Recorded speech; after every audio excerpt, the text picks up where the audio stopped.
哦，哇喂，食粽啊？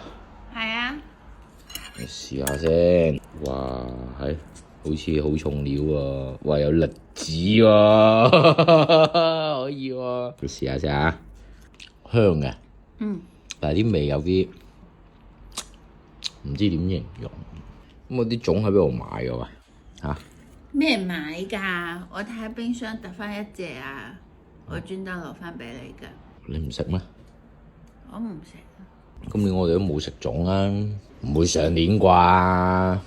上年好似我哋都未包粽嘅。啲粽唔會係前年啩？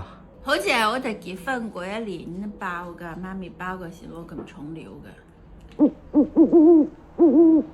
我哋結婚嗰一年阿媽包嘅。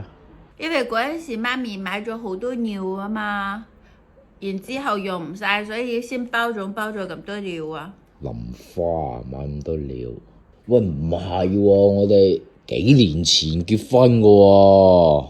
你冇理啦，你個上邊又冇保質期，又冇過期，你又食得咁開心？幾年前嘅粽點食啊嚇？你都死咗一半咯，你咪當預製菜咁食咯，叫咩啫？